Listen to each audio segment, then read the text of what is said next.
welcome to Inside Pages on Metro Television. My name is Aldo Moore. It's a pleasure coming your way. It's a beautiful Saturday morning, and here on Inside Pages, what we do essentially is that we look at the stories in the pages, the ones that we believe are very topical, that our viewers would want to hear sound, qualitative, and intellectual analysis about. We bring them to you, and we essentially look at what the way forward is. Of course, we bring the right persons and ask them the relevant questions. My name is Aldo Moore. It's a pleasure once again coming your way. So finally, it's here. We saw it. We have been talking about it.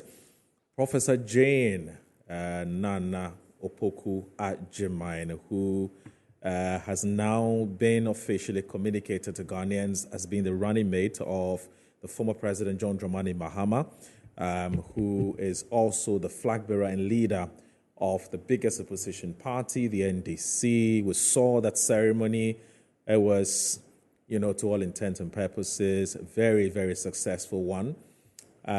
She talked about quite a number of things, but really we're not just going to be doing an analysis of the things that she said. We're also going to be looking at really the Professor Jane factor in 2024. Really, what is she bringing to the table, and what does the choice of a female running mate say about the DNA, about the NDC and its ideology, etc., etc. But then the bottom line, because when you strip everything down, it's got to come down to how much votes she's going to bring to the NDC. There's been a lot of talk about the impact she's made in the central region, and the NDC saying that the number of seats that the party was able to flip in the 2020 elections was actually due to a tremendous contribution to the party. In fact, some will have it actually attributed it squarely and fully to her. And again, what kind of person did we see on Wednesday, really? I mean, we know Professor Jane when she was adored in 2019, prior to the 2020 elections, and we saw a different Professor Jane compared to what we saw in 2020, what we saw actually on Wednesday. And we've got to ask the question, what can we attribute to what we saw?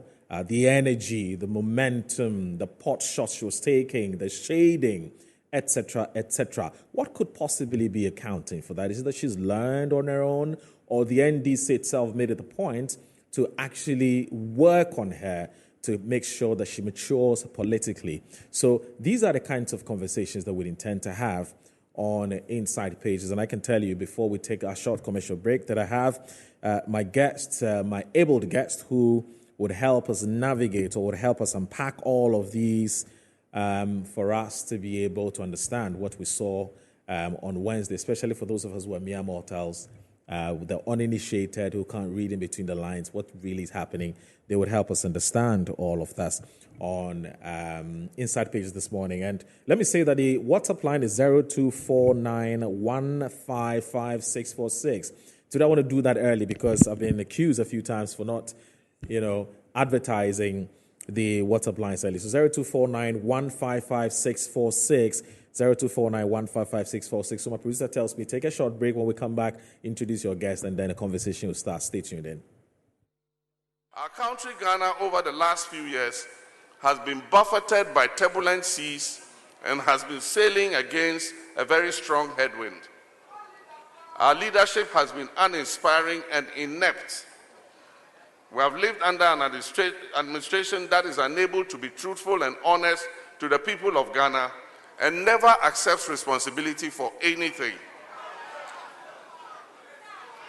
There can be no question in our minds that the effect of this maladministration has been so insidious and pervasive that today our people have lost faith and hope in not just the government of the day, but in our democratic system of governance. Ladies and gentlemen, our country needs an urgent reset. Our people need a leadership that is inspiring, one that will make our people believe and trust in our Ghana project once again, and believe in the hope of a better future. Ghana needs a leadership that will place value on integrity, truth, and accountability.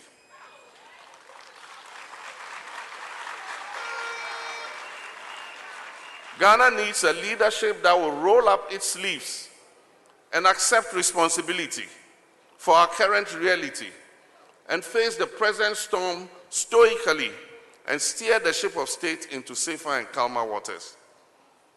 Ghana in its present crisis needs leadership that will do things differently, including sacrificing personal comforts to achieve a Ghana of shared prosperity for all of us, not just a few. The next 4 years will be pivotal for our country's destiny. The urgency required to take our country to the height it deserves will be matched by each waking day. If there was any indication of intent to think outside the box, to be innovative and use our best human resources to deliver the Ghana we all want, then it is in my choice of Jane Naana Opoku-Agyeman as my running mate. Let me begin by saying that today marks a very important landmark towards our march toward victory 2024. And on occasions like this, we must assess ourselves and identify the risks ahead of our journey to victory. I don't intend to spoil the mood, but let me say that we are happy that the polls are projecting a massive victory for us, both for President Mahama and for a resounding majority in Parliament in 2025. But I like to caution that polls results alone don't constitute victory for any political party. And we must be aware that our opponents have a lot of money and they are going into the vote market with a lot of looted cash. One of the first major risks that we face is to pretend to compete with them in the game of vote buying. No matter what we do, we cannot mobilize enough resources to be able to compete with them in money politics. And indeed, they will be happy if we move the battle away from principles, from integrity, from honesty and truthfulness to the battle of who pays higher. So I like to caution all of us that don't let us abandon the tool we are more comfortable with and try to pick the tools that MPP is comfortable with. So let's remain a party of honesty, a party of truth, a party of integrity. And that is the only way we can defeat MPP. The second risk I want us to guard against is the risk of complacency. The polls figures tend to create a picture that we have already won. I like to caution everybody that we have not won yet. We are on the way to victory. But let's guard against complacency. Number 3, because we are already convinced that we are there, a lot of people have begun taking positions and fighting over who will be what in the next government. Indeed, some people are not only fighting about the positions they will occupy, They are telling all others that they will be the kingmakers and they will be making their appointments. If we are not careful, this will dampen the enthusiasm and the spirit of our followers. So I want to assure everybody that we are not there yet. Don't be fighting about positions. And don't be struggling about who will make appointments. Let us all go for the hunting first, and when we kill the game, we now argue about how to share the meat.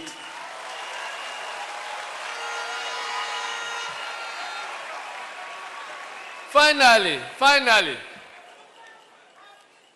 a lot of us assume that we have won 2024 and that somehow we have succeeded in governing this country so well that Ghanaians will be willing to return us to power in 2028. So I can see orchestrations and movements towards positioning ourselves for what happens in 2028. I beg you, the name of our game now is Victory December 2024.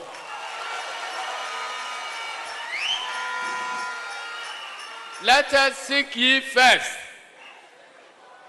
the victory for December 2024, and all other things shall be added unto thee. Thank you very much, and may God bless us all. I wish to congratulate Professor J. Nano Pokwa-Jeman for a wonderful day, and we hope, we have the firm belief that the party is solidly behind her and behind President John Dramani Mahama.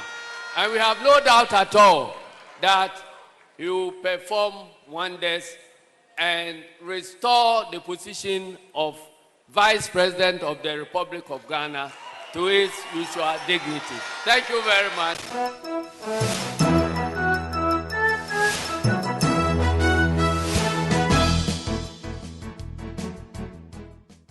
All right, welcome back. This is Inside Pages on Metro Television. My name is Aldo Moro.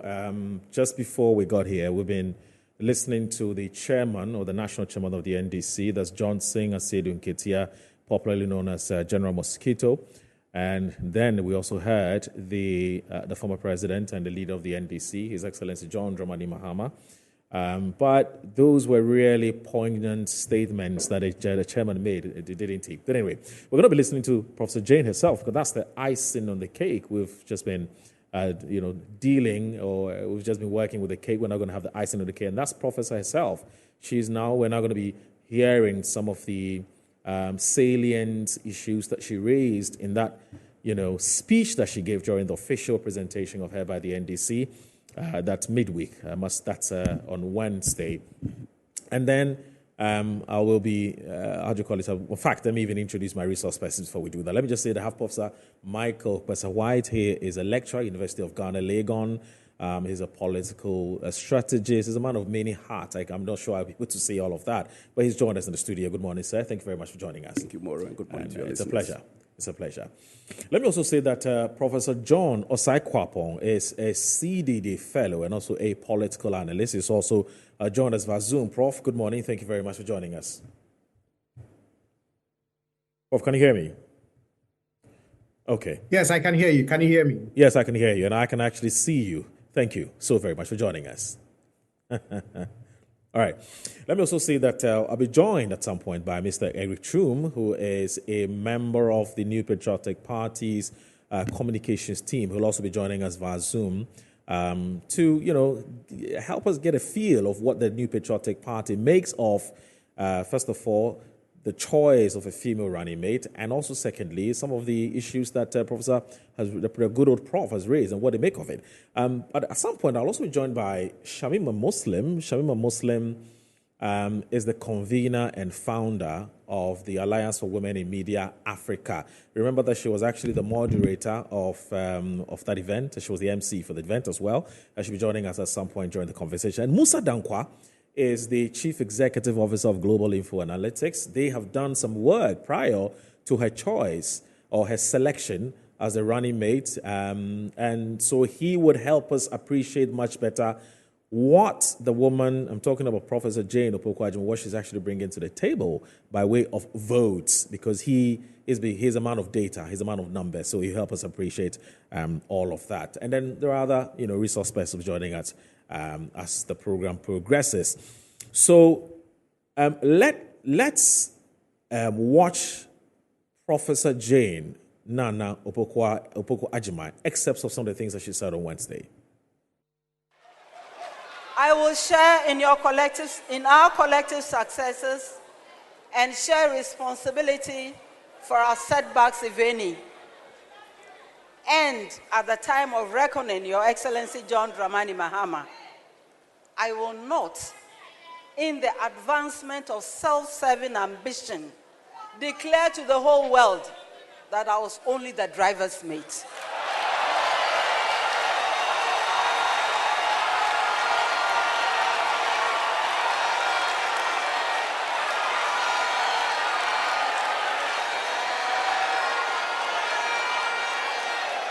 Thank you.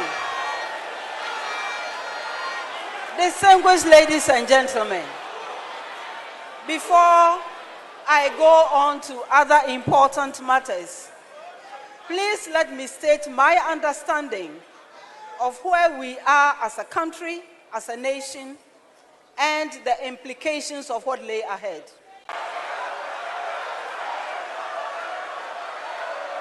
Distinguished ladies and gentlemen, it is elitism masquerading as intellectualism. It is weakness strutting as courage, and crony capitalism masked as development in freedom. It is shameless hypocrisy pretending to be objective. This will never move our country forward. Rather, the most significant achievement of all these has been a country in near insolvency. Its natural resources such as water, land, and even the environment in rebellion. A people harassed and intimidated into numbness, and as some will say cynically, some of us also bribed into silence. I envisage a report on the administration of His Excellency John Dramani Mahama on the ticket of the NDC in his reign 2013 to early 2017. And I bet that the report will have no reference to the following: a multi-million dugout. I don't know about you, but the image I get looking at that hole is a trench in utter shock that anyone could believe it was intended as a Thanksgiving gift to the Almighty, invisible, God only wise. You will not find in his record a free SHS at war. The battle fought on the grounds of food, shelter, space, even calendar, teaching and learning materials, or those who spend a couple of weeks in school and many months at home just idling by. You will not find past questions instead of textbooks and science equipment. You will not find an atmosphere that suppresses learning. You will not find free water and electricity to a few that has turned out to be most expensive for everyone. Across the political divide, across social and professional groupings, among the youth, you hear complaints and stories concerning state capture, where this government has chosen to use its power not in the broader interests of all Ghanaians, but to favor a small clique. What is that?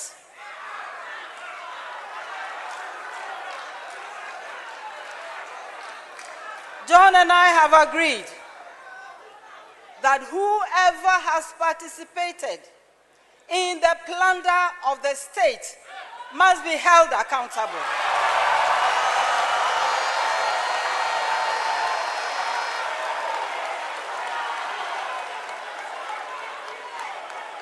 And my friends, this is not a threat. It is a promise. It is a promise which is premised on the wishes of our citizens across the political divide, and it is hinged on the principle of accountability. Let us face the facts. Today, what do we hear? It's the promotion of ethnocentric elitism, which is masquerading as intellectualism.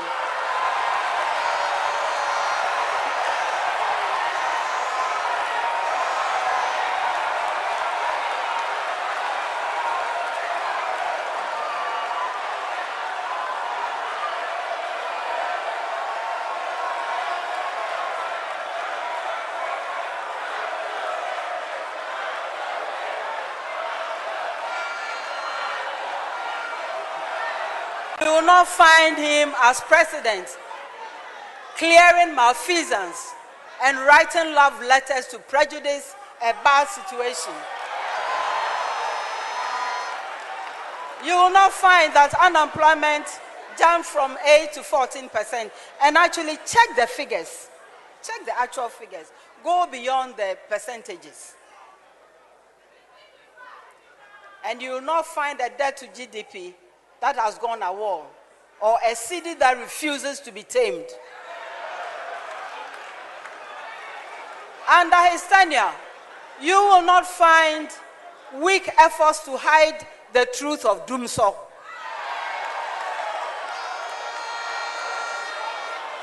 The reports will not include scandals surrounding the PDS, Australian visa, Kelvin GVG, boss contaminated fuel, excavate. Right, so those were excerpts of that speech that the good old Professor Naana Opoku-Agyeman gave at the UPSA auditorium on Wednesday, and we intend to do our own analysis here with my very, very distinguished and powerful guest who joined us. As I did indicate, Professor Michael Pesawise is a University of Ghana lecturer. He's also a political strategist, a political communications avatar, and so on and so on and so on and so forth. Eric Chung will also be joining us via Zoom shortly. He's a member of the New Patriotic Party's communications team, and also Professor John Osai-Kwapong. He's a CDD fellow and also a political science analyst as well. He is also joining us. And also Shamima Muslim. He's the founder and convener of the Alliance for Women in Media Africa. At some point will also be joining the conversation. Let me start with Prof. Now, Prof, once again, it's good to have you in the studio. I mean, I've heard quite a number of people say that, so first of all, let me rather put it this way. What do you think went into the choice of a female as a running mate to His Excellency John Dramani Mahama? Thank you very much. Relative to the ideological standing or leanings of the NDC. All right, so thank you very much, and good morning to your viewers. I think that, first of all, what the choice of Professor Naana Opoku-Agyeman illustrates is the consistency of President Mahama. Right. Prior to her, confirmation, and I use the word confirmation, or prior to being chosen, there were all kinds of other senior party people whose names were flying all over social media, creating the impression as though, the public was, or people were trying to kind of stampede the former president into changing the good old Prof. Right. But President Mahama, I think, was fully convinced that the factors that informed his choice in 2020 are still very relevant today. Right. And some of those factors actually include the NDC's long-standing belief, largely foregrounded on its philosophy, that democracy is better nourished when all segments of the social demography are included in the decision-making processes. Right. I think we all know the stories of women and how they have been marginalized over the years, and the efforts, particularly since the 1980s and 1990s, to ensure that women receive equal measure of attention in the area of education and also in the formal labor market and so on and so forth. Right. And I think Professor Naana comes across as somebody who has blazed the trail, gone through the system. She didn't come across as somebody who had everything on a silver platter. Went to public school, went to several other schools, and then eventually emerged as a top-notch woman who did not only become the first female vice chancellor of a public university, but also has, occupied several high-profile international positions as well. And yet also has a very humble and affable and personable personality. And that, to a very large extent, is something that we need in our body politics. But beyond that, in Ghana today, there are more women than men. According to the Ghana Statistical Service. 52%. Absolutely. Women are far, far more than men. Right. And if democracy is about the rule of the majority, then if we don't have it even in its perfect sense, the highest ticket of decision-making should definitely include women. And I think there couldn't have been any better choice than a woman who had also proven in public service that she has what it takes to actually take that position, hold it, and perform creditably. We know of Professor Naana's record in education. We know of her records as Vice Chancellor in UCC. It does appear that within the framework of governance in the universities, there isn't any position she hasn't held, from head of department to dean to director, all the way down to becoming a vice chancellor. And in all these positions, there has not been a single, issue raised about her capability, her performance, her diligence, her integrity. And so I think that this is a perfect choice because she brings to the ticket a compassionate, feeling for the ordinary person. And then, anytime you engage Professor Naana, first conversations about the market women, the ordinary youth on the streets, and people who are, finding things difficult in life and how best we can activate, state policies to ensure that they also get opportunities to have a meaningful life. So I think this is, great. It is very useful that she has been retained. And I think beyond that, this is actually in conformity with the trend in Africa now. Right. Before Professor Naana's choice, several other African countries have made women part of the presidential tickets. Right. South Africa did, Uganda did, Tunisia did, Malawi did, Zimbabwe did, Zambia did, Gambia did, Tanzania did. And so we basically are falling in line with, the global trend of making sure that, women are actually included. Right. And not just included, not as a sign of tokenism, but that women of high caliber qualifications and expertise given the opportunity to actually shape public policy. Yeah. Largely also because, for the most part, they tend to bear the brunt of conflict and of bad governance. And so when given the opportunity, they could bring some of that insight into policy making or the spaces of policy making. Right. And so I think that we in the NDC obviously should be very excited. I was in the auditorium when she delivered the speech, and I can tell you, in spite of the applause and everything, a large majority of people were held spellbound, right. Very, very attentive, trying to capture every single, phrase, sentence, right. and word that was coming from. And the speech, in my view, was delivered, really wasn't read. It was delivered. It was delivered. Delivered because the times demand so. Right. And I think she spoke to the heart of this country in many ways. The things that are going on that people have been shying away from publicly talking about. Somebody in her demeanor actually speaking about the issues the way she did without necessarily mudslinging anybody or without necessarily openly, casting slurs and insinuations at anybody in particular. That's interesting. But laying the facts as they were, actually, I think it's incredibly great. And we'll get to the point where we'll have the conversation about the substance of what she said, and I'll get you to tell me what you think of it. But You made a point which I thought was quite interesting. You talked about the fact that this choice, beyond the elections, but it also goes to speak volumes about what the philosophical, how do you call it, the philosophical underpinnings of the NDC and so on. But you also said something about, in fact, at some point, there were some people who actually felt that she shouldn't be the person to partner John Mahama because of what they called her demeanor.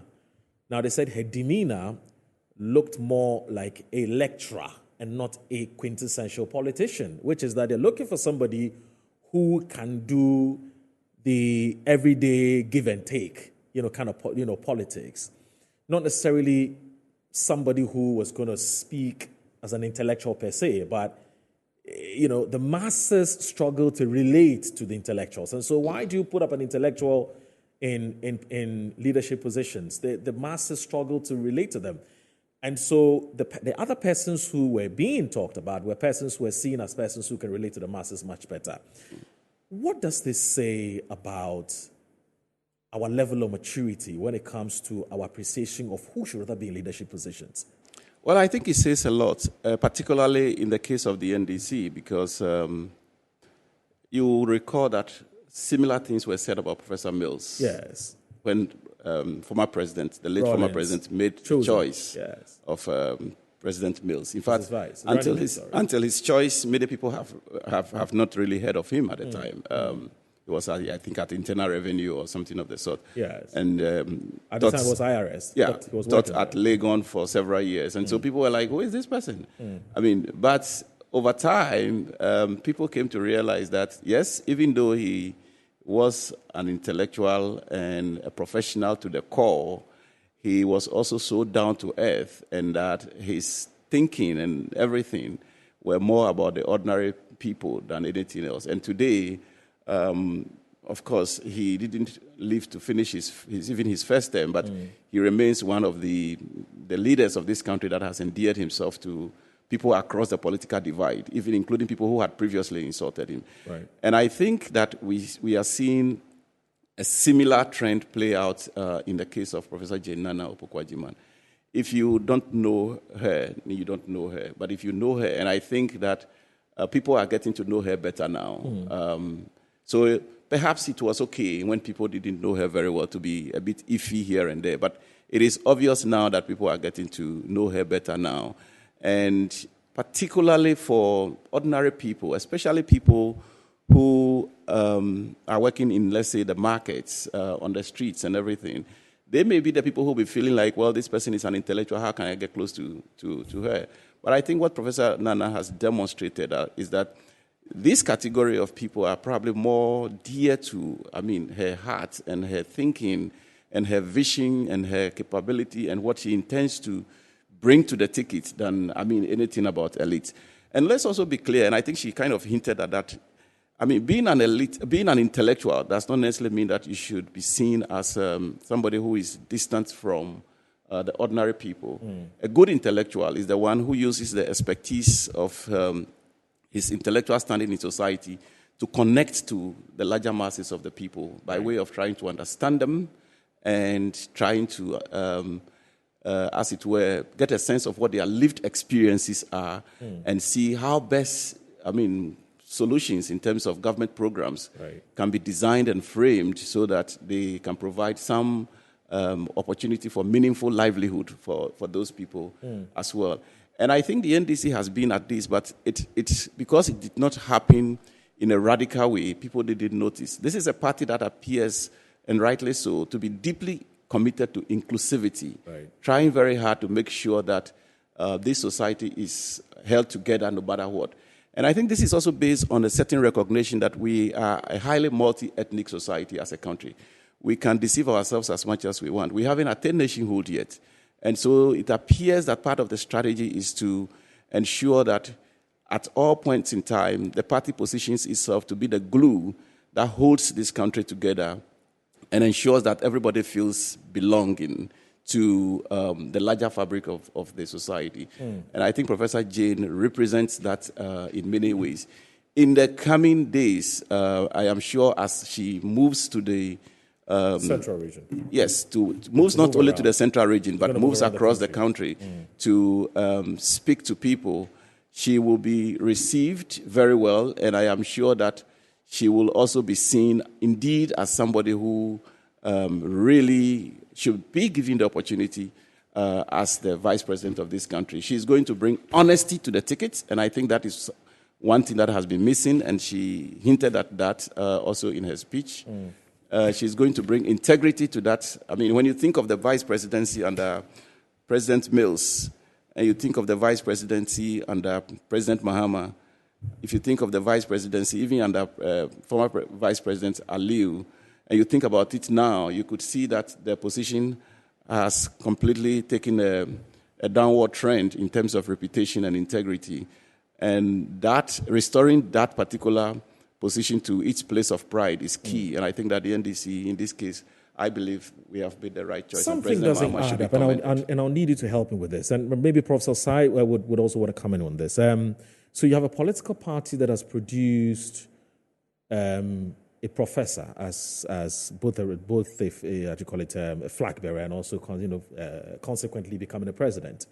May he so rest in peace. I'm talking about Professor John Evans Tamils. Now you have another professor who's now the running mate for John Dramani Mahama, and I can count a number of professors who are the lecturers, who are in active NDC business and so on. So where from this narrative that the NDC is anti-intellectual, or the NDC doesn't have that many intellectuals in them, or you're not, if you want to be an intellectual, then don't associate with the NDC. I mean, how do you explain this paradox? I think it is because as a country we have confused being an intellectual with being an elite, or posting yourself or presenting yourself as an elite. Explain. There are many intellectuals in the NDC, many academics in the NDC, who probably wouldn't want to really be seen as, elites necessarily. Right. And they are very simple, in terms of how they appear, in terms of how they speak, in terms of the places they hang out, in terms of the people they hang out with. And so when people see them, they are like, oh, NDC doesn't have intellectuals. I can tell you that this party's backbone, in terms of ideational backbone, is a large army of intellectuals laced across the universities and other spaces of research in this country. You mean both here and abroad? I'm telling you, both here and abroad, and across different regions in this country. Over the last several years, that has even become more obvious with the emergence of the progressive intellectuals, where, thousands of academics and, people who have an intellectual background have basically converged using social media platforms to persistently discuss issues of nationhood, and then also the philosophy of the party and how to ensure that we continue to provide the necessary ideational ammunitions to arm the functional and the functional and national executives of the party, the communicators of the party. And as we even work on the manifestos now, these are things that are not done in the open of cameras. But if you see the caliber of people who converge on a regular basis to work on these things, you'll be like, is this really NDC? And so I think it is the optics. The optics in the sense that what people tend to see in the public and their interpretation of it is significantly different from what the real situation actually is. Look, this is the party who had Professor Awudo of blessed memory. The renowned poet. A renowned poet. And this is the party that can also count on several other, intellectuals across the length and breadth of this country as its members, not just sympathizers. And so, it raises a fundamental question of whether the narrative is actually very accurate. So when you hear the vice president say the NDC doesn't read, you hear MPP communicators say the NDC doesn't read. And they've been very intentional about it. Of course, it was based on this notion of what to do with propaganda. Propaganda is to basically continue repeating possibly a lie for as long as it takes until even the individuals who are being framed or about whom the lie is being told begin to believe that indeed the lie is true. And that is what the MPP has over the years specialized in. And they have done that also to their own detriment, in the sense that even when they assumed the reins of government, they never for a moment thought that it was time to put propaganda aside. Right. And so you hear the vice president say all manner of things that obviously are outright lies and untruth, and gets away with it. But now Ghanaians are wide awake and are beginning to raise questions. And people are actually questioning whether the position of the vice president as we have it now wasn't, a monumental mistake that the country has made, because it does appear that we have just been packaged with a completely. But you talked about the optics, and the optics. Well, let me see if I understood exactly what you're saying. The optics that the NDC tends to display, by way of not publicly touting themselves as being who they are. So I'm a professor of that, professor of that, professor of that. But then would want to actively engage the NDC quietly or behind the scenes and so on. And so not making persons who have been told that the NDC doesn't have that many intellectuals continue to believe that narrative. Don't you think that posture that the NDC has is also affecting it or hurting it? Because we're being told, for instance, it's not we're being told, but the fact actually is there for everybody to see that usually when you come to the campuses, the NDC struggles to win elections on campuses. Do you think it's time for a rebranding, sort of? Obviously, parties. Unless, of course, you have a different, understanding of why the NDC struggles on the parties like the campuses. NDC will have to constantly and continually rebrand themselves based on what the socio-economic context actually puts out.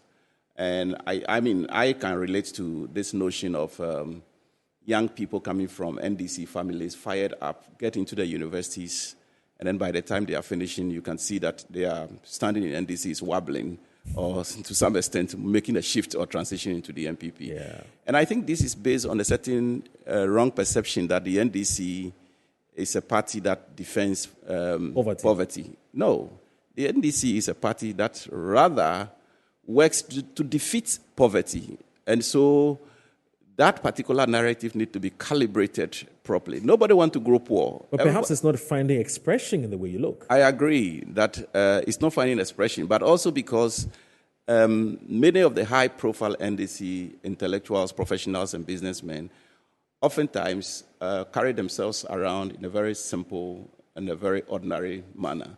And do you think the Ghanaians will appreciate that? No, we associate the simplicity. We associate professionalism and intellectualism with a certain physical outlook and a certain social standing. Yeah, showmanship. And I think that the simplicity of a lot of the NDC intellectuals and people of high professional backgrounds have been misconstrued to mean that the NDC doesn't really have those people, when indeed it actually have, those people almost everywhere in this. But if I'm a young man and I'm on the University of Ghana campus and the national youth organizer of, say, the MPP comes in, I look at the way he's dressed, wearing perhaps some expensive Are you suggesting we don't dress well? No, I'm saying, I'm not talking about dress, not dress. There's a difference between just dressing well and also looking panache. Yeah.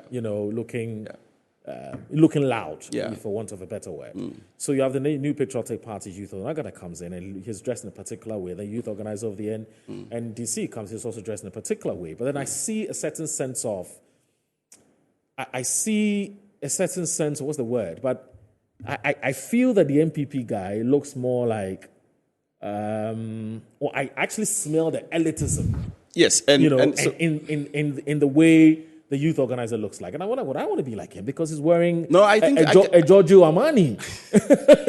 I get a point you are making, but and yet Professor Michael Kwesa White, assuming he was a youth organizer, probably 10 times richer than him, 10 times more intelligent than him, but he decides to wear some simple Ghanaian, this man. It takes the young people a long time. No, we're very impressionable. I agree. It takes the young people a long time to realize that. Those physical outlooks in terms of putting on expensive clothes and putting up those kinds of false appearances and driving, expensive cars and whatever the case may be, really is not what brings you to the aspirations that you want in life. Look, when I say people from our side appear normally very simple, I mean that they are decently dressed, but you will not see them. Most people will probably wear some African print, nicely done and everything. They are Simply not put, you're not flashy. They are not flashy. They are not in suits. They are not, flaunting it all over the place. Yes. We have seen over the last 7 years in this country that the folks who said they have the men, are now struggling to find where their own men are. And if you like, look, let me give you a simple assignment. Take all the people who were appointed under former President Mahama, right? Ministry by ministry, agency by agency, and compare them to the people who have been appointed under President Akufo-Addo, one after the other, and look at the pedigrees and ask yourself whether we have gone forward or we've gone backwards. And you'll be shocked. So there is a huge perception out there that we need to dismantle. Okay. And I think dismantling it requires a bit of branding, a bit of deliberate and intentional ways of how we present and project our party, particularly to young people, so that they will understand that their place in the universities today is made possible by the NDC, which had over the years committed itself to providing opportunities in terms of expanding infrastructure in tertiary institutions for young people to be able to gain admission and go into those schools. Okay. And also to making sure that we let them understand that they can be with the NDC as a party, work within the party, and also achieve their career dreams and aspirations as well. Let me, as usual, what I do is, Professor John Osaikop, and I hope you don't have a problem with that, because typically what I do is I get the politicians to express or to state their positions, and then you come in as the arbiter to tell us what you make of what MPP and NDC have said. So I hope you don't have a problem with that at all. Okay, all right, and I also hope you're enjoying the angle we've decided to take this this conversation in terms of what the whole Professor Jane thing means for the image of the NDC, which is seen or perceived as either one an intellect, group of intellectuals, two as a party for poor people, which Professor White has dispelled quite strongly and said it's just a certain propaganda which some persons have bought into. It's absolutely not true, and so on and so forth. So let me come to Mr. Eric Choom. Mr. Eric Choom, good morning. It's good to have you. Eric Choom is a member of the MPP's communications team. He's also joined us. Eric, it's good to have you. Good morning. Thank you for having me. As always, it's been a while. Right. Eric, there's a conversation we're having just before you join us, and I know you enjoy these kinds of conversations. I'm talking about, please put on your video, Eric, if you don't mind. Because I'm in a vehicle. You're driving. I told you I had to go on a. Yeah, okay, you're being driven. Sorry, you're being driven. Stop over at another sister station to do this thing again. Okay. All right. Okay. I mean, what do you make? I don't know whether you were listening to my conversation with Professor White, and whether you have something you want to chip in before we go to the substantive issue of what you make of Professor Jane Naana Opoku-Agyeman's speech. Do you have anything you want to say about the image of the NDC, how sometimes you and not you as you in particular, but some MP communicators tend to create a certain impression that there's a group of intellectuals and they just talk about NDC doesn't read, and then you have a situation where you have the same political party that keeps producing these intellectuals at the very forefront, vice president, president, and now we have another one who is now the running mate to His Excellency John Dramani Mahama. You have anything you want to say relative to this conversation before we move to the main issue? Well, I mean, I'm sure that if we start an ideological debate, we will not even finish today.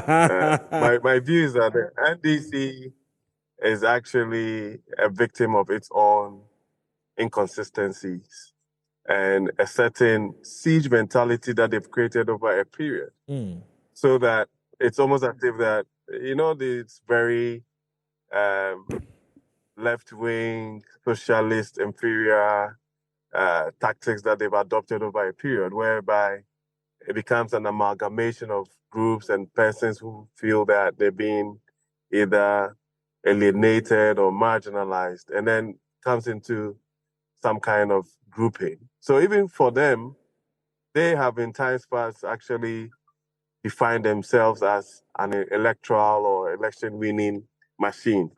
So you can't try to, if you like, create a certain brand equity and then decide that you want to be seen in a different light after a few years. I mean, that what you present is what people would actually see and appreciate. And so this whole conversation around who is an intellectual, for example, and who is not an intellectual, I mean, I'm sure once we delve into that, even that debate itself would actually pale into insignificant. For example, I mean, from time immemorial, look at the persons that the New Patriotic Party has presented as flag bearers and even presidential candidates. I mean, so even if you want to go as far as our history or antecedents, and you go from the likes of Professor Buzia and come all the way to Dr. Professor Dubois and J. Kufuor, Akufa, none of these individuals are people that you cannot define as intellectuals. You understand what I'm saying? But that's not even the conversation. So the NDC itself would present, let's say, a Professor Mills, and you have, I mean, I don't not to mention names, you have persons who will be going around touting themselves as propaganda secretaries and all of those things, speaking a lot of things that I cannot repeat on morning TV. And so in one breath, you present a professor, in another breath, you have rogues and people touting themselves as whatever on the political landscape. And so, I mean, they are responsible for their own, if you like, definition that people define them. So, for example, if you have a leading member of the NDC going after, let's say, a moderator of a Presbyterian church, for example, and then say all sorts of things and cast aspersions and all of this. And then in one breath, you say that, anytime the NDC finds itself in office or in power, you have people in civil society, the clergy, and other interfaith organizations not even appreciating whatever it is that they are doing, or even because if MPP finds itself in power, these same groups do not probably give them as much interrogation and scrutiny as they would do for the NDC. That is the doing of the NDC itself. You know, and I can give you a plethora of examples. So if you have a party that also prides itself on a certain revolution, and we all know the consequences of that so-called revolution and how it actually sent this country back in terms of development and the kind of things that happen in under those two revolutions. That is what the NDC's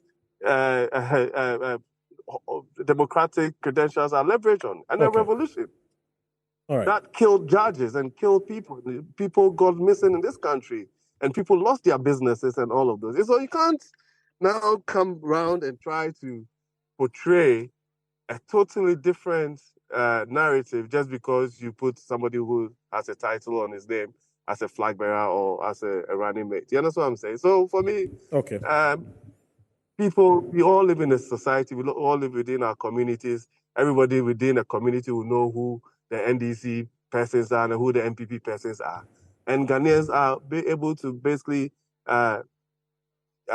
differentiate between who an MPP person is and who an NDC person is, and what kind of moral integrity and standards that these people would show and reveal. And so for me, I don't think that we want to even go That's into fine. Into that. It was actually as far as it was actually if you want us to dovetail into their choice of running mate, yes, I'm more than happy to exactly. to That's actually the main thing. But I'm sure you watched the program. I'm sure you either watched or you listened to it on radio. What do you make of it? Well, I mean, in my orientation, Moro, as for me, my initial inclination is to wish the NDC well. And as far as I'm concerned, congratulate them for going through a process of choosing a running mate. I didn't really understand the need for the outdooring, to be honest with you, because as far as I was concerned, the running mate has been known for the last few weeks or so, and she's been a running mate in the past. So maybe it was just one platform for them to go and say the same things that we know. And some of the things that were said on that particular platform actually points to the very inconsistency of the NDC. So in one breath, they are unable to actually tell Ghanaians what their policy initiatives are and what they are going to do if ever they were given an opportunity. In another breath, they're asking everybody to calm down, to win the election first, kill the game before the booty is shared. So for me, yes, we wish them well. I would not be the one to sort of cast aspersions or say derogatory words about any political person. I've never done that. But for us as an MPP, we are focused. We are making sure that everything that needs to be done in the prosecution of the 2024 campaign is done. And then we will go to the good people of this country and tell our story. And I think that we have a very good story to tell. And I mean, even by common strategy and tactics, our focus should not be on the NDC. Our focus should be on making sure that we have a systems in place, mechanisms in place, and the ability to go around the country and engage the good people of this country and tell them our side of the story and be able to convince them that the choice that you are making is a choice between progress, innovation in the next chapter of our development as a country, and somebody who has been there and the good people of this country had actually rejected. So that is what it is. I mean, so you ask the Ghanaian people, do you want to move forward? Do you want to make sure that we have what it takes to develop as a country in 2025?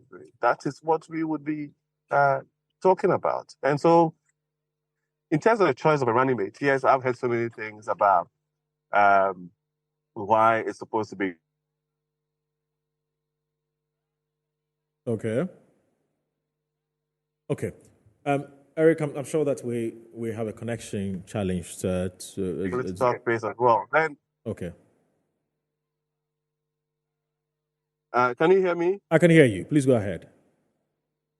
Yeah, I'm saying that. But once you come into the political space, then you also have to be ready to be scrutinized and your performance in public space interrogated.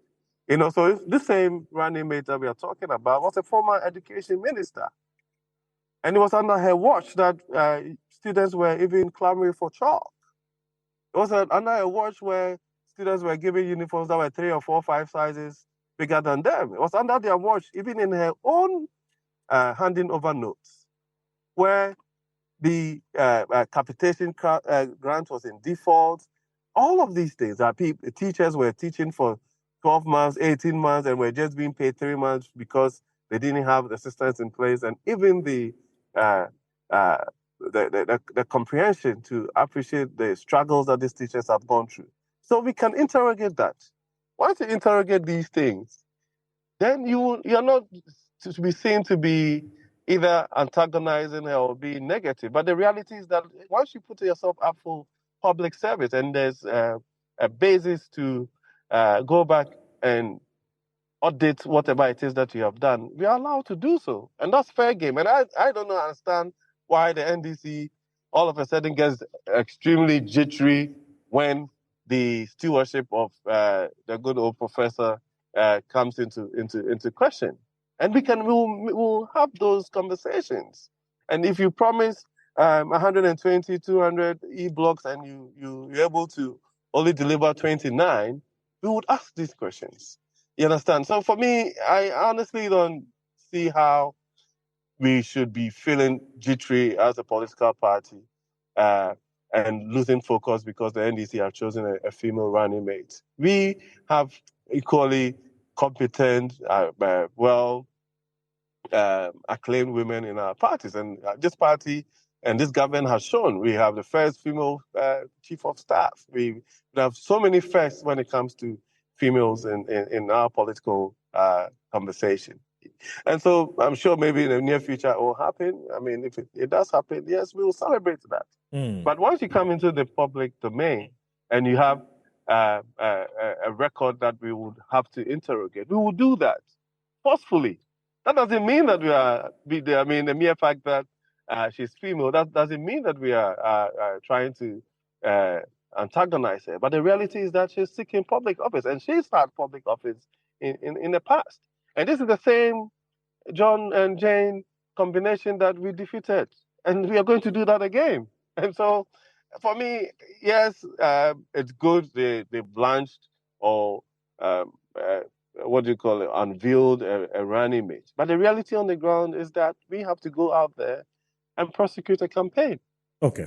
So, Eric, essentially what you're saying is that the NPP is not bothered. You can't be bothered about who Professor Jane is and what she brings to the table by way of what generally has been said to be her integrity, her gravitas, I mean, her international, profile, and so on and so forth. You're not really bothered about that. I've heard some people say, so how then do you respond to people who say that this certainly, after listening to her on Wednesday, it is definitely going to put a lot of pressure. I mean, you work closely with the vice president. I know that for a fact. And that is really going to put a lot of pressure on the vice president to perhaps look for somebody in high kind of caliber to sort of match her. So there's pound for pound, boot for boot, and not boot for Chalewate. I mean, how do you respond to people who say that? You know, they can tickle themselves and laugh. I mean, the truth of the matter is that we will not be taking political strategy lessons from the NDC. And in any case, I mean, when you're talking about integrity and she's standing or she's found in the same space as John Mahama, who has been president before, who has a record, who the Ghanaian people rejected.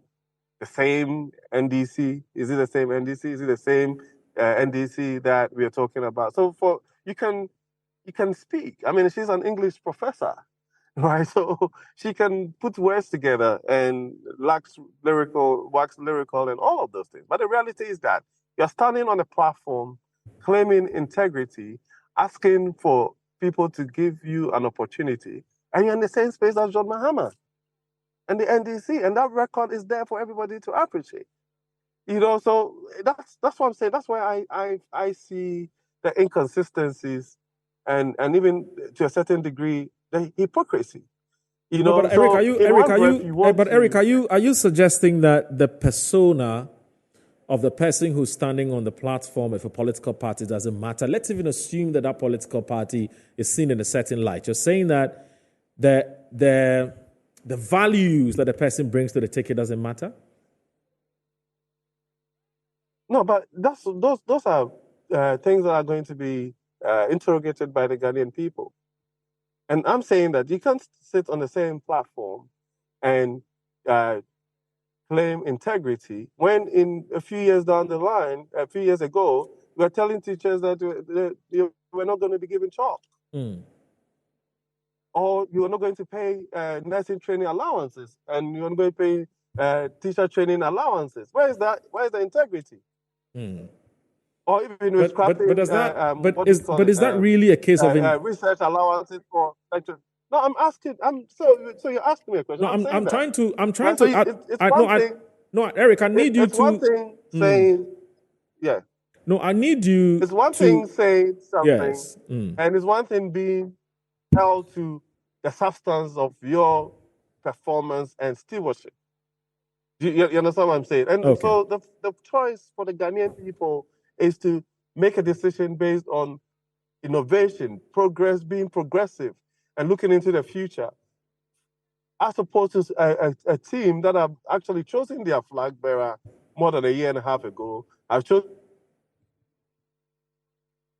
Okay. Eric Wakuchum, I guess we're having some challenge with your connection, with your Zoom connection. Okay. So because we're having challenge with the connection to Eric Mwakuchum's Zoom link, let's now go to Professor John Osai Kwapong. Prof, you are not a politician. You play within the civil society space. You are an analyst. You're an academician too. Doc, are you with me? Are you with me, sir? Hello, Professor John Osai Kwapong. No, I mean, can you tell me Okay, so Eric, we're having some challenge with the connection. So please try and re-establish connection with us so that we can continue with this conversation. But Prof, are you there, sir? Yes, I am. Okay, good. Now, Prof, help us describe the Professor Jane we saw on Wednesdays compared to the Professor Jane we saw in 2020. What has changed in your estimation? Well, good morning to your viewers. Good morning to everyone else on the panel. I think that 4 years has come with being more, at least from where I sat, she wasn't one that I saw, at least publicly, very deeply involved in NDC politics. Probably in the background she was, but the Professor Naana Jane that we saw, or at least I saw in 2020, was not one that I had seen very involved in NDC politics. So I think that was, in my estimation, one of the challenges that she faced, especially to that the announcement of her choice as running mate, I think, came a little too close to the election. Yes, it was a couple of months, but I felt that it didn't give her enough time to really tell, her story of involvement in politics and establishing some kind of connection with the Ghanaian people. I mean, she's by no means, she's really a very well-accomplished person. I'm sure those who have encountered her and interacted with her in the hallways and corridors of academia will testify to that. But when it came to politics, for some of us, it required an introduction and getting to know her. And I think time wasn't too much, on her side. So if I think back to her 2020 speech when she was introduced to the public, I think it felt somewhat measured. So yes, it struck the right themes and the right tones, but I also feel like was somewhat measured. But then if you look at the 2024, you can tell that in 2024, it's very different. She's had 4 years to be even more involved with the party, to even build a much stronger relationship with former President John Mahama.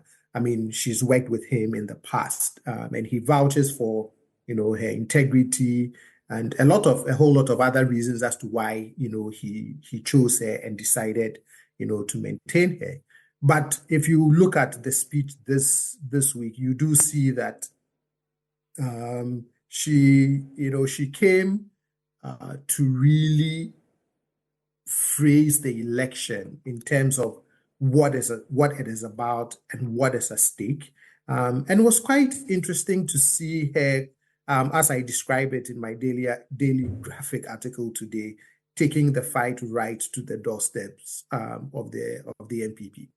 Something that I didn't see in her speech in 2020, which also gives me the impression that she would be playing the role of one of the chief prosecutors of this year's election in making the case against the NPP and why they shouldn't be retained in office. So yes, you do see a difference when you compare 2020 to 2024. But time does work in favor of some of these things in terms of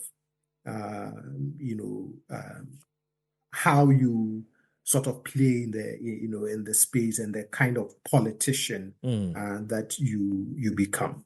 I see. Let me now move to Shamil Muslim. Prof, just hang on a minute, because I'm going to ask about what the Professor Jane effect is likely to look like in 2024 elections, and whether the MPP must be ready or the MPP must be concerned. Okay, so Shamima is not on yet, so I'm going to come back to you, Prof. Now, when you strip everything off, as I did say in the beginning of my introduction, it's going to come back to votes, because she must justify her choice by bringing in as much vote as possible, as some political analysts will say. Do you agree with that, that this is just about vote, or this has got to be looked at beyond just how many people she can actually attract to the NDC?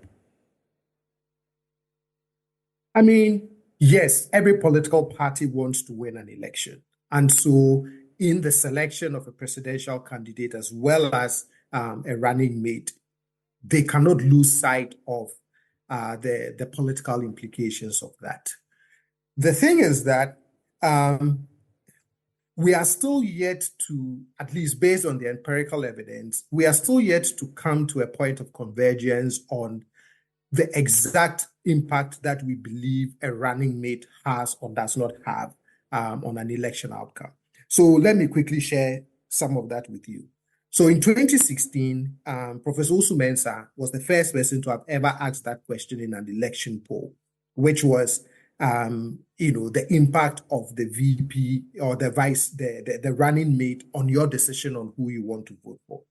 Overall, 51 said no. It doesn't impact that. But when you disaggregate it, because he did that poll in 5 regions in a number of swing constituencies, the picture was mixed. So in Greater Accra, in the northern region, majority said yes, it does impact. In Bro Ahafo, majority said no. In Central region, majority said no. In Western, they were split. Half said yes, half said no. Then you fast forward to 2020, myself and 2 colleagues did a poll, and one of the questions we asked again was on the role of the running mate. Overall, only 25% said yes, it does influence their decision. But then when you disaggregate it, 59% said it would influence the choice of Naana would influence their decision to vote for JDM. And only 49% said it would influence their decision to vote for the MPP in terms of Dr. Baumia as running mate. Then you fast forward to 2024, and if you look at the Global Info Analytics poll, 60% do approve of her choice as running mate to JDM. Among the NDC, 79%. Among those who call themselves MPP is 49%. The only thing that I found very curious in that poll was that still the gap, if you look at the gap when they started polling before JDM announced her, the gap was about 67 to 27% NDC. However, the gap is now only 51-45 in the central region. So, yes, the bottom line is bringing the votes that matter. But I don't still see a clear picture emerging yet in terms of the extent to which it would matter. So, yes, if you look at Global Info Analytics, the decision is well received. If you look at past polls, the sentiment is somewhat mixed.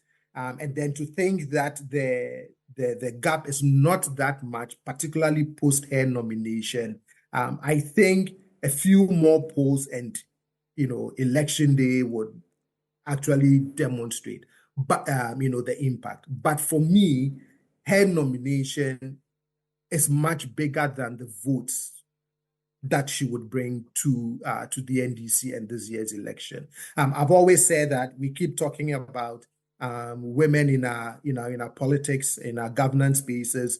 We keep saying that we are committed.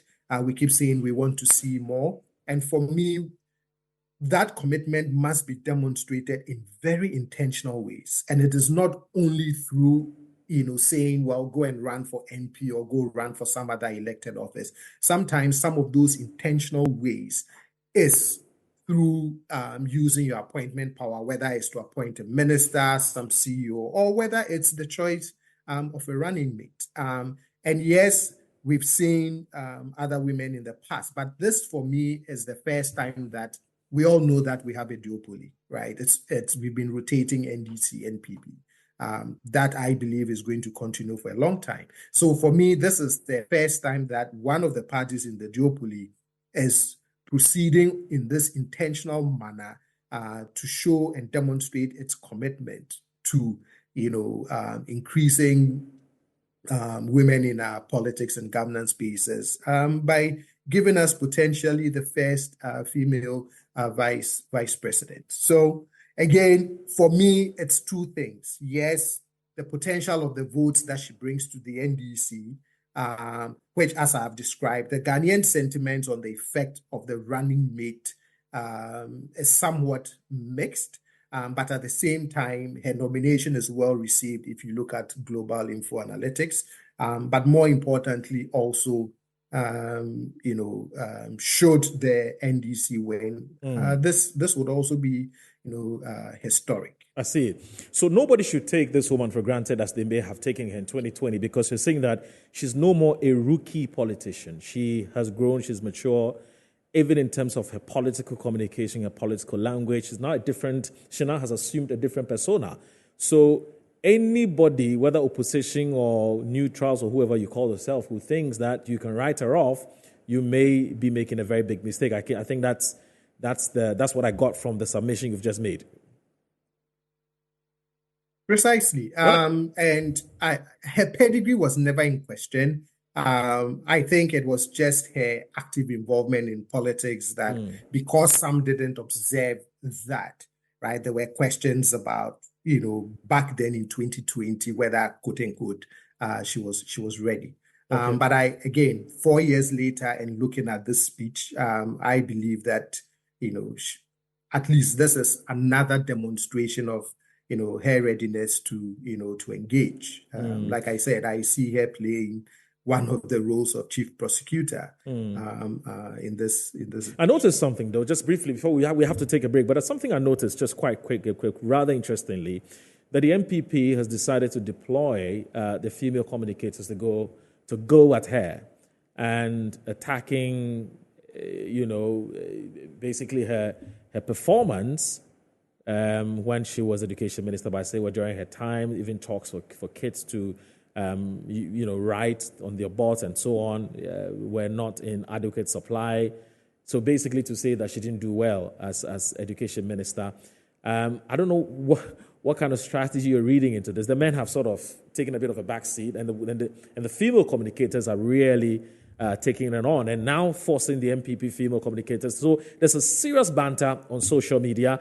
What advice would you want to give the MPP in terms of how they're handling this Professor Jane thing? And secondly, do you think Professor Jane should be the face of the campaign strategically? You notice that in 2008, 2012, the MPP strategically made Bawumia the face of the campaign, was going on, everywhere, as you call it, presenting papers and so on and so forth, and it was all about the economy.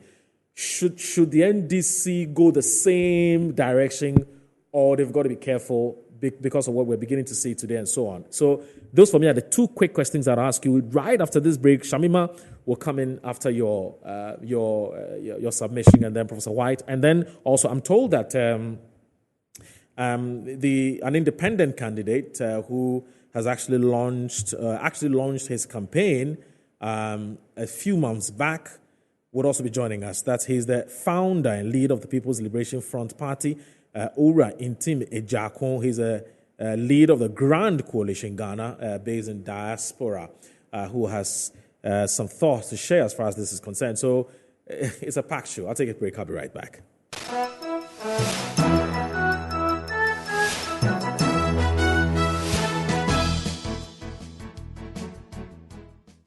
Professor Jane's speech, or the Professor Jane's official presentation to the public by the NDC as the running mate of John Dramani Mahama.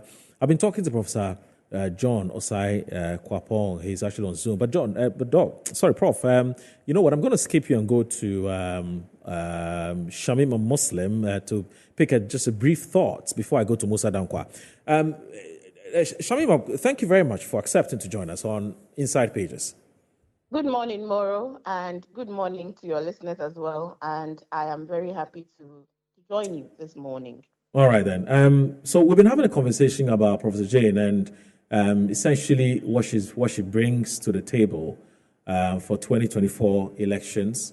Some are still looking back and saying that in 2020 she didn't make that much impact, and so they're wondering if in 2024 she will make that impact. But we're looking also at the woman we saw on Wednesday. She's a totally different woman. You don't think so? No, she's not a totally different woman. Okay.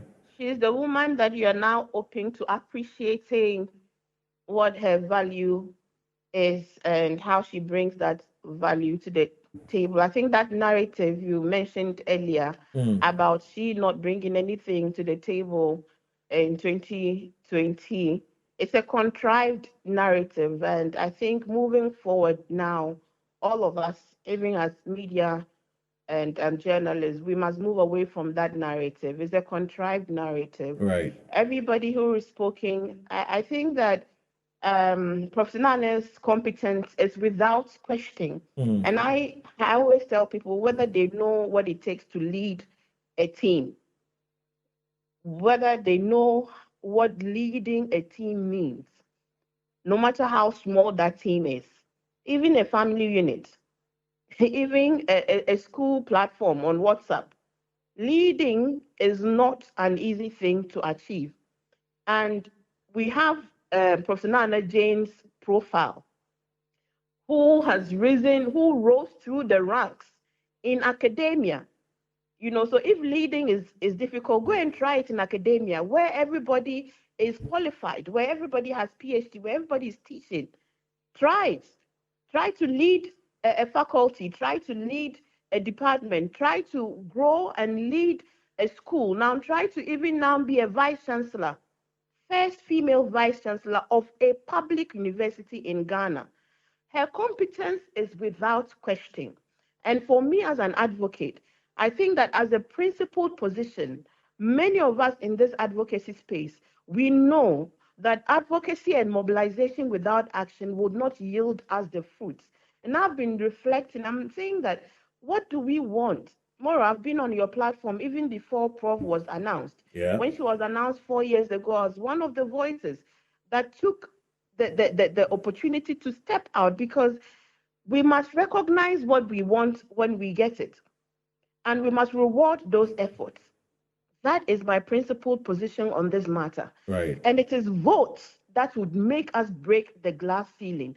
Because there are two things, and Dr. Kwapon mentioned it, that, when an intentional action needs to be taken to bridge this gap that we've been talking about, a gap that exists because of, historical evolutions, a gap that exists because of non-action by those in the power to take action and amplify through either elective positions or appointive positions.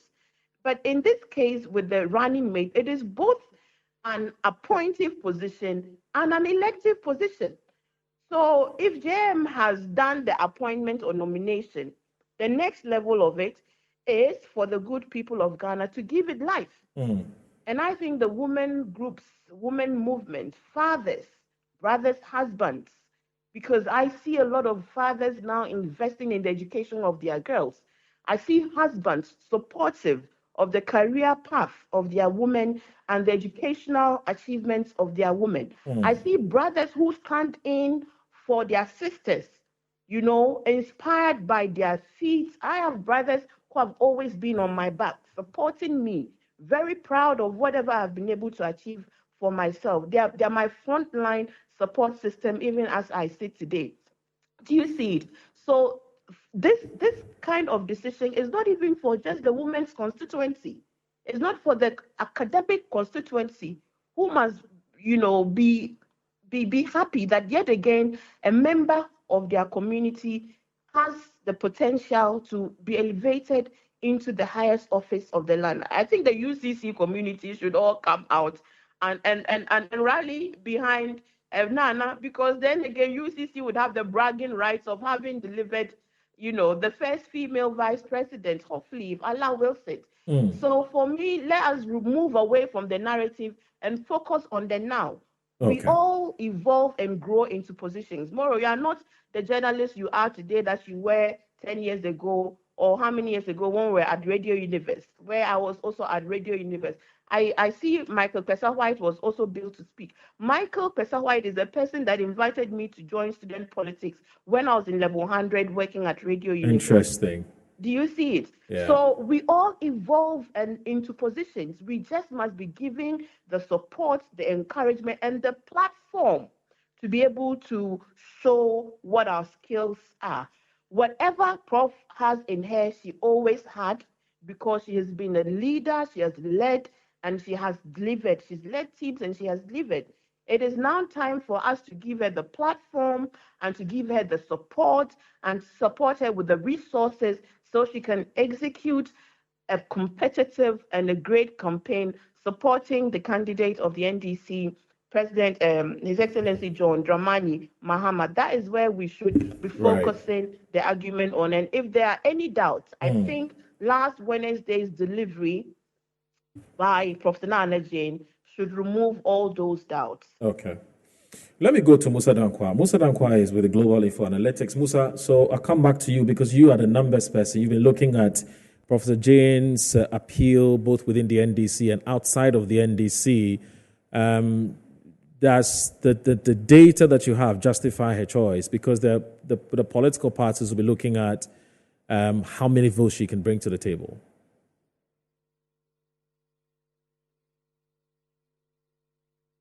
Hello, Musa, can you hear me? If you can mute your microphone so that we can hear you, sir. Okay, Musa is not on here. So let me go to Tim Joff.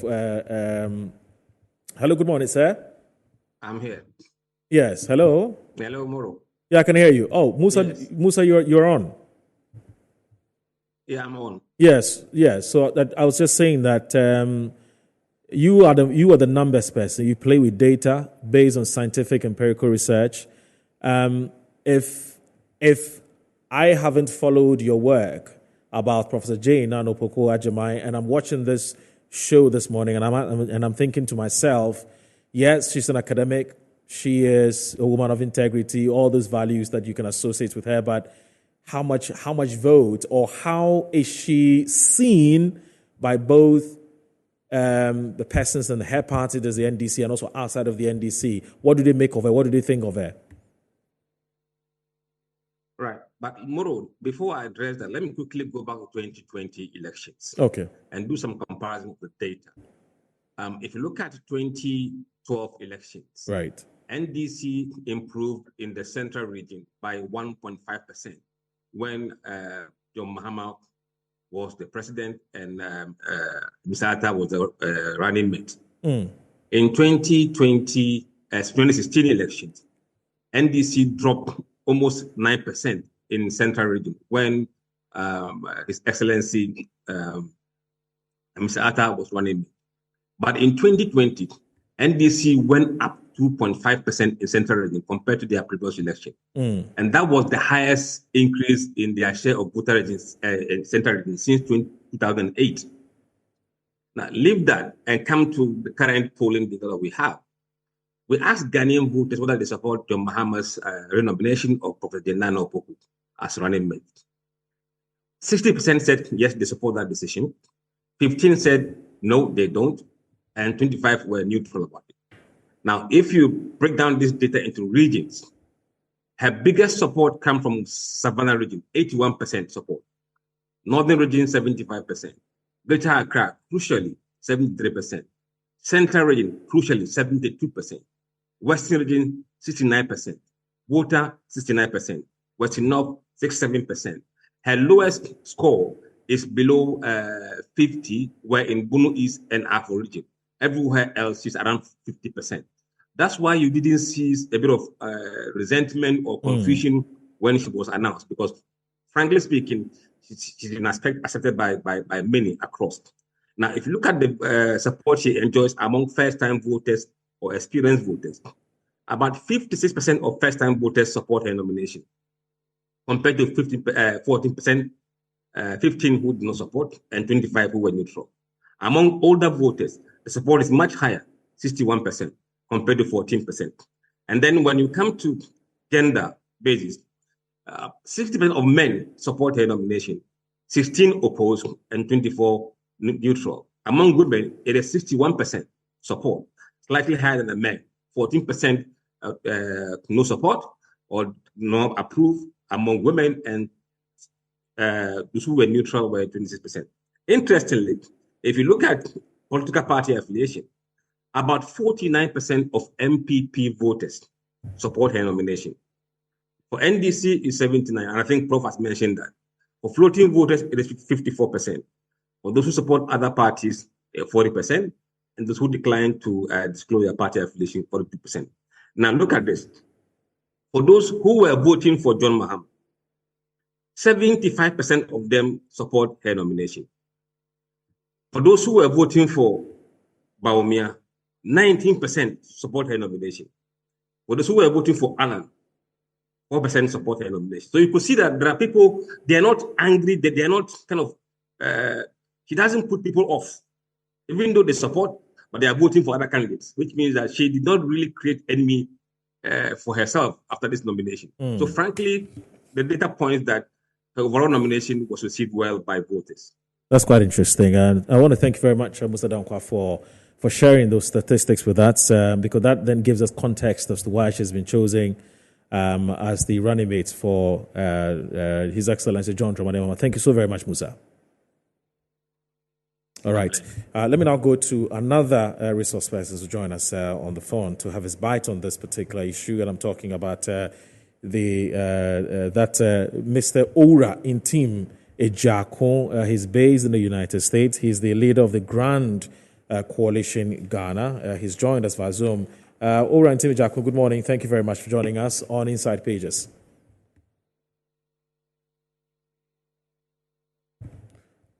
Hello, sir. Good morning. Okay. All right. My understanding is it's not on it. So, Prof, I'll come back to you before I go to Ora Intim Fojo. Now, I'm sure you've heard some of the things that have been said. I won't ask you the question because I'm sure you have some rebuttals or some reactions to make to some of the things that have been said. Well, I think that much of what has been said, particularly from Dr. John Osai-Kwapon and then Musa, clearly sits within the framework of some of the factors that were at the background of why Professor Naana was chosen again. And that is to the extent that, scientific research we have done, I have been involved in some, clearly shows that she was an overwhelmingly favored. Overwhelmingly favored by, the large majority of people across this country and across different demographics, young people, old people, adults, male, female, educated, uneducated, formal sector workers, informal sector workers, across the different religious divides as well. And I think it's largely because of the way she carries herself. She's somebody who, just by her appearance, you see a sense of somebody with dignity, somebody who respects herself. I don't really want to engage in, rebuttals necessarily, but to think of talking about chalk, when we are talking about somebody who started a project of building over 200 secondary schools, and you have MPP communicators talking about she didn't supply chalk. That's one of the things that Eric Trum. That she didn't supply chalk to schools. Did we ever had a chalk crisis? What do you find wrong with that kind of we never had the supply of chalk as a crisis in this country. So if you walk into one school and a teacher who is probably politically programmed to claim that she wasn't getting chalk or he wasn't getting chalk to teach, makes a comment and you take it to mean that that is something that speaks to the integrity of a minister, then you really need to have yourself well examined. And I think that is very unfortunate for anybody to make that. Prof, I'll beg you. Let me do this. Let me just rudely interrupt. I beg you. Let me just please indulge me. Let me talk to Ora Intim Ejakon, who is the leader of the Grand Coalition. Ora, it's good to have you. Good morning. How are you, sir? Hello, sir. Okay. Told us some network challenge. Okay, so once we sort it out, we'll come back to Ora. You call them the new kid on the block. It's a coalition that intends to spring a big surprise on Ghanaians. They tell us in 2024, and so we want to find out whether they will take a cue from what the NDC has done and to present a female a female running mate. Ora, are you on now, sir? No, he's muted. Yes, thank you very much for accepting to join us on Inside Pages here on Metro Television. Oh, yeah, I am here. Yes, thank you, thank you. I'm sure you watched the program. You saw everything that happened, or you may have listened to the program. What are your initial thoughts? And more importantly, you know, it's the Grand Coalition going to follow suit and perhaps get us another female running mate. But before then, how's the coalition doing anyway? How's the coalition doing? Is it on course? Oh, yes, the coalition is on course, and we are in constant communication, and people are actually happy with what is going on and our activities on the ground. Okay. So this Grand Coalition, how many political organizations are, have come together to form this Grand Coalition? As of now, we have 11 organizations. Oh, I see. 11. Yes. I see. That's massive. And so in all, you're looking at how many followers of the coalition? How many are you looking at? If you were to give us a rough estimate. Well, we are looking at getting not less than 200 seats in parliament. I see. And so we are doing massive work in the constituencies because Ghana is in a very bad shape under NDC and NPP. And we need to rescue the nation from this elephant syndrome that we are seeing in the country. Okay. People are poor, their pockets are empty, but they have no alternative. And so they follow NDC and NPP, knowing very well that these two parties are the neo-colonialist parties. They don't have anything good for Ghanaians. Okay. So what are your brief thoughts? Right. So what are your brief thoughts of the big event that happened on Wednesday? The official outdooring or unveiling or the confirmation of Professor Jane Naana as a running mate to His Excellency John Dramani Mahama. What do you make of it? Yeah, Naana Jane is an accomplished academician, and that is here to translate into political activism. But if we look at what has happened in Ghana, and I am going to say on authority that our country is in the state where it is right now because of our academicians. They have destroyed the country. Let us look at Professor Kwesi Botwe, the structural adjustment programs, the destruction and the selling of all the properties of Ghana through IMF. And these are supposed to be academicians knowing very well. You see, people have been using degrees. I am Dr. This, Dr. That to intimidate people and make themselves look so huge. And at the end of it all, they produce nothing. They rather cause damage to the country. It's about time we use Efie instead of book long. That's interesting. But, Ora, whilst you were talking, somebody just sent a message and says, I shall ask you that if you think that these academicians are the cause of our problems, why are you taking your kids to school? Because they are the ones who are teaching your kids. I'm sure they were the ones who have taught you too, to be able to speak the kind of nice English that you're speaking to us this morning. You have a problem with them? Okay. I don't necessarily have problems with teachers and people in academia. That is not what I'm saying. Okay, so what are you saying? What I'm saying is the application of practical theory to practical actions. That is where the problem lies. Okay. They have the theory, but they cannot practice it. If there was the application of theory to practice, okay, we will not have seen what Oforiatta did to Ghana's economy under this current administration. Okay, that's interesting. So what's next for your coalition? I mean, you were in town just recently to launch it, and then you've gone back to the States. What's next? What should we be looking out for as far as the Grand Coalition is concerned? Yeah, we have 10 members of the coalition still on the ground. Okay. We have our General Secretary, Misasa Ewuku on the ground, and I'll be coming back very soon.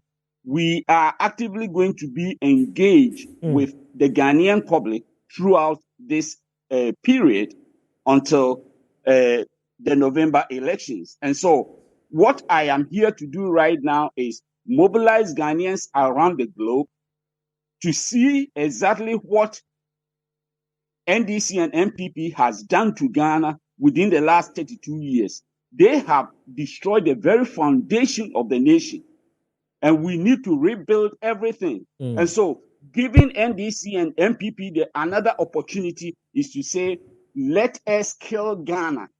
And that is what they have done. We need to save the nation from this elephant syndrome, umbrella and elephant coming together to sink the nation. We need to save Ghana from that. All right, Ura, you're a very busy man. I wouldn't want to take too much of your time, but I know you'll be coming to town. But let me be the first person to interview you when you come to town, sir.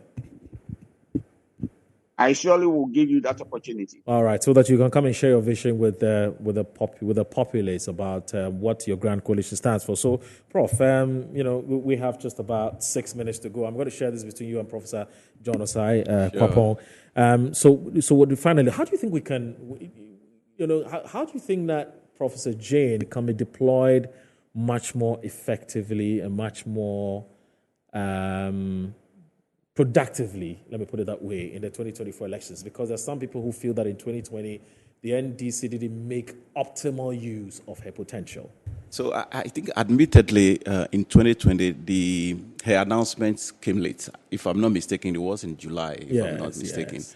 And so, obviously, for a country this size and the fact that people want to have a real feel of the personalities on the tickets before making the decision. Okay. I think enough time wasn't at her disposal. Right. But what is going to happen, in my view, is that what happened in 2020 provides a basis for what is going to happen in 2024. Right. There is a sense in which she's no longer somebody who is now going to be introducing herself. And I think that also became clear in her speech. If you look at the 2020 speech, quite a significant number of paragraphs were spent introducing herself in terms of talking about her background, who she was, who she is, what she's been up to, and why she has accepted the nomination, and so on and so forth. In this 2024 speech, she went straight at the things that are of great concern to Ghanaians in terms of the near collapse of our economy, the lived experiences, the hallowing experiences of Ghanaians across the length and breadth of this country. Are you expecting her to carry that through to wherever she's going across the country? I think or that... Or she's leave that at the podium? No, I think that if you look at the review, the post-speech review, yes, you will find that many Ghanaians really want to be sure that she continues to echo these points. Of course, you could hear the applause when she made the point that anybody who participated in the plunder of this economy would not go scot-free. Yes. And then she said it's not a threat, but it's a promise. It's a promise, yes. And that really vibrated very well, because people really think that, we have had mothers dying in childbirth because somebody is taking state money to basically lavishly spend on needless things. Yeah. So there are schools in communities that are still either dilapidated or under trees when monies are being spent in Accra in reckless manner. There are bridges that needs to be built to ensure that your typical tomato, plantain, and other things get to the cities that are not happening. And the farmers are basically wasting away, both in terms of their energy and then also aging, and they are not making any resources out of whatever they have committed themselves to. Okay. So I think that in the coming days, she will combine both talking about the vision of the NDC, and of course, the vision will have to be premised largely on what the problem definitions of the country currently are. Okay. And the problem definitions cannot be decoupled from what it is that the MPP has done over the last 7 years in terms of the loot, in terms of the recklessness, in terms of the deception, in terms of the lies, in terms of the cronyism, in terms of all the corruption that has taken place. And so I think that a large majority of the Ghanaian populace are looking for somebody who can speak to these matters so that they are not swept under the carpet. Ghanaians want to be reminded that the NDC knows about these things. Right. And let me just make a quick point on Ola and co. I think that it is great that we have people in the diaspora who are interested in coming back to get into the political fray. I will rather appeal to them that between the NDC and the NPP, there is now clarity that these are not the same parties. These parties are not the same. And that the NDC has a better, outlook in terms of its performance whenever it's in government, even from the days of PNDC all the way down till now. And that if they really are mobilizing some forces, they should come and have a conversation with us, and that we'll be more than happy to provide a room for them. Okay. Because we are a party of, different shades of people, very accommodating. The umbrella is big enough to cover everybody. And so rather than maybe they and any other party coming in and possibly pushing the election into a second round, which I don't think it will be, because all the polls clearly indicate that this is going to be a one landslide victory for the NDC. And let me say that those who are planning to steal or those who are planning to cause mayhem in order to steal the verdict of the people, they have gotten it wrong this time round. And they will see the extent to which people would defend that they are single votes when that opportunity comes. Professor John Osei-Kwapong, we have just a minute and a half. I don't know how we're going to do this, but should Prof be the face of the campaign, the NDC campaign, in 2024? Professor John Osei-Kwapong. Oh, okay. All right. Looks like we don't have him on the line. So yes, so I guess that this is where we're gonna end it. Quite a number of messages. I don't know how we're going to do this, but this one says, Professor, okay, it's not Mesa White, it's Mesa White. Okay, so Professor White has done a yeoman's job today. Prof, why don't you appear on platforms like this very often? I think that this is what we in the academia want to hear, and not the usual rabble-rousing and pedestrian analysis that we hear on some other platforms. That's coming from Nina Osei-Tutu. Okay, thank you very much, Nina, for that. And this one here says that, good morning, Moro.